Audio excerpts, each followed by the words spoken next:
এই মুহূর্তে আমি ফতে ময়দান রোড, আর যার সামনে দাঁড়িয়ে আছি সেটা হচ্ছে লাল বাহাদুর শাস্ত্রী স্টেডিয়াম। জুম করে দেখালাম, এখানে বেশ কিছু বছর আগে ইন্টারন্যাশনাল ক্রিকেট খেলা হতো। এখন যদিও সেটা হয় না, Rajiv Gandhi international cricket stadium তৈরি হয়ে গেছে তার বিকল্প হিসেবে, বাট এর আগে ইতিহাসে প্রচুর এখানে ইন্টারন্যাশনাল ক্রিকেট খেলা হয়েছে। নিজাম কলেজ আর পাবলিক গার্ডেনের ঠিক মিডিলে রয়েছে এটা।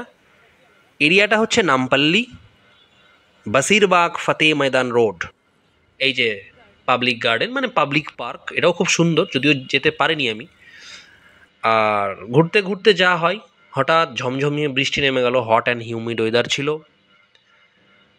বাট এমন একটা জায়গাতে দাঁড়ালাম, খুব সুন্দর একটা মন্দিরে, ঠিক ওইখানটাতেই ঝমঝমিয়ে বৃষ্টিটা নামলো। বেশ এনজয় করলাম। ভগবান শিব এবং বজরংবলীর মন্দিরের সামনে এসেই আমাদেরকে ভগবানই হয়তো দাঁড় করালো। যাই হোক, বৃষ্টি কখন ছাড়বে জানি না, আবার রাইড শুরু হবে নেক্সট ডেস্টিনেশন। দারুণ দারুণ ইন্টারেস্টিং ভিডিও আসতে চলেছে আরও।